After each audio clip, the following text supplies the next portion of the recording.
Hello and welcome to everyone. I am Preeti Sharma from Kendriya Vidyalaya JNU. In the last class we have discussed the chapter 1, that is non-profit organization. In this class we will discuss the remaining part of this chapter. In this chapter till now we have discussed the following points. First, meaning of NPO, its features, final accounts of NPO, then format of receipt and payment accounts and its meaning and features, then format of income and expenditure account, its meaning and features. Then we have learned how to prepare the balance sheet. We have prepared two types of balance sheet. First is opening balance sheet, then closing balance sheet.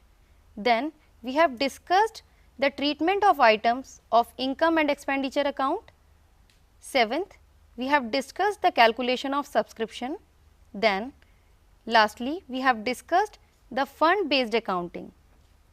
In the last class, I have also given you some home assignment. First of all, we will discuss the question of home assignment. In the home assignment, I have given you the question of fund based accounting, and the question was match fund was given 10,000 rupees, then match expenses 3,500 rupees, investment on match fund was 6,000, interest on match fund investment was 300, then price paid 1,900. Now, how will you deal with the following items? Let us see the solution. First of all, we have to go on the liability side of the balance sheet. On the liability side, first of all, we have to write the match fund because it is a specific fund. We will write 10,000 in the inner column of liability side. Then we will add the income related to match fund. The income related to match fund given in the question is interest on match fund investment. So we have added 300 rupees in 10,000. Then we will deduct the expenses related to match fund, and the expenses was rupees 3,500. So we have added 300 and we have deducted 3,500 and the result was 6,800.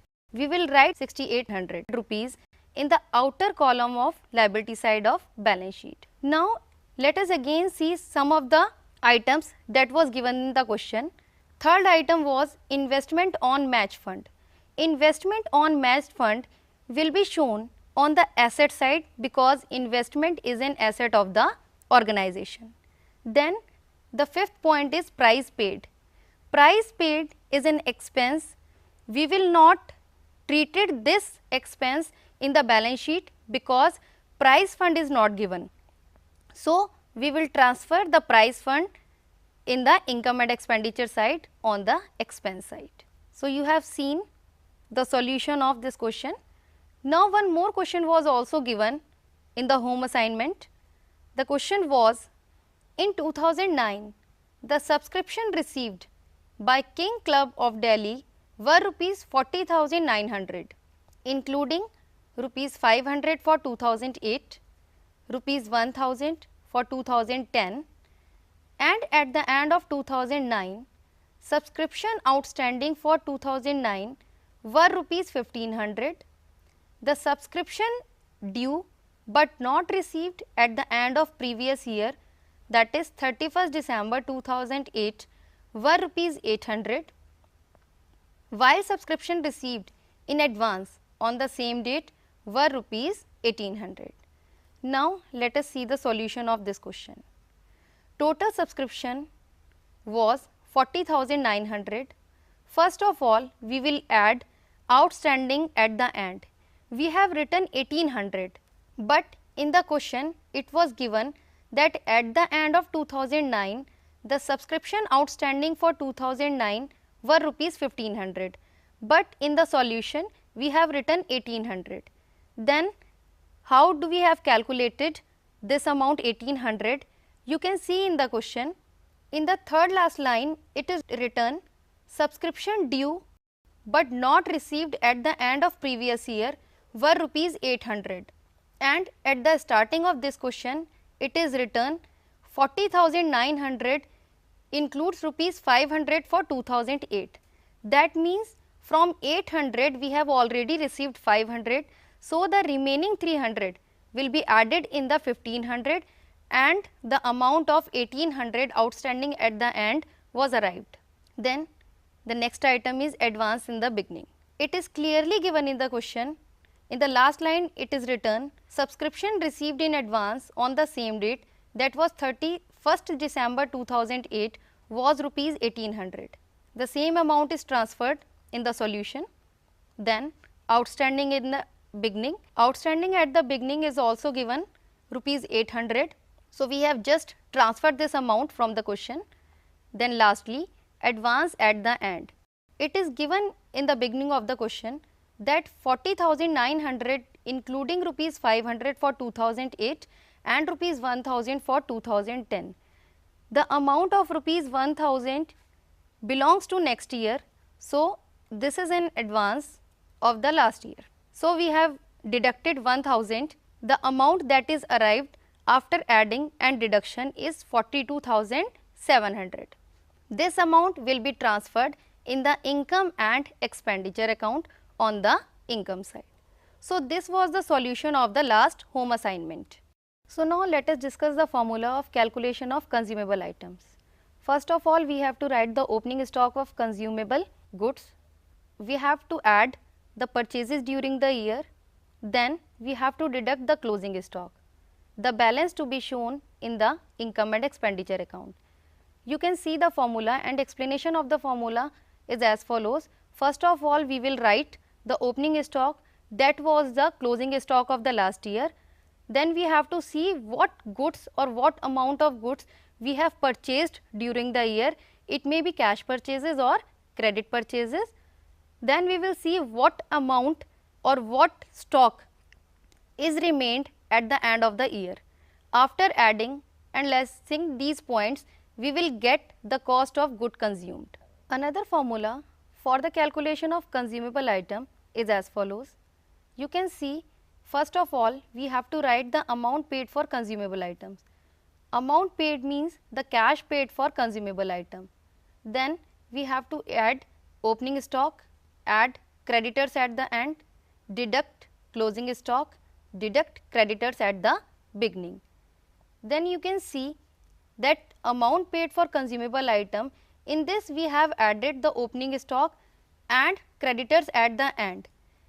If we have written purchases at the beginning, then we need not to adjust creditors at the end and creditors at the beginning, because the purchase word signifies that purchases means cash purchases as well as credit purchases. But under this formula we have written amount paid, that means we are writing only the cash purchases. So in this question we have to add the creditors at the end and creditors at the beginning we have to deduct. Now you can see the illustration. On the basis of the following information, calculate the amount to be debited to stationery account in income and expenditure account for the year ended 31st March 2012. Stock of stationery on 1st April 2011, 3000. This is the opening stock. Creditor of stationery on 1st April 2011, rupees 2000. This is opening creditors. Amount paid for stationery during 2011-12, 10,800. Amount paid means stationery that we have purchased on cash basis. Stock of stationery on 31st March 2012, 500. This is the closing stock of stationery. Creditor for stationery on 31st March 2012, rupees 1300. This is the closing creditors. Now you can see the solution. First of all, we have to write the amount paid for stationery during 2011 and 12, rupees 10,800. Now we have to add opening stock of stationery, that is 3000 rupees, and creditor for stationery on 31st March, rupees 1300. So at a total we have to add 4300 in 10,800. Amount that will be arrived will be 15,100. Now, we have to deduct the closing stock of stationery of rupees 500 and opening creditors of rupees 2000. That means we have to deduct 2500 from 15,100 and the figure will be arrived 12,600. That is the stationery consumed during the year. In this question, we have adjusted the opening and closing creditor. The need for adjustment of opening and closing creditor arise due to the following reason. Because it is given in the question amount paid for stationery, that means cash paid for stationery is given, so we have to adjust the creditors in the formula. Now, there is home assignment based on this formula and question. Show the amount to be transferred to income and expenditure account. The question is opening stock of consumable item rupees 8,000, closing stock of consumable item rupees 6,000, creditors in the beginning of the year 9,000, creditors at the end of the year 11,000, and there is additional information consumable items purchased during the year ended 31st March 2009 was rupees 47,000. So, today we have discussed the calculation of consumable item. I hope you must have understood the topic well.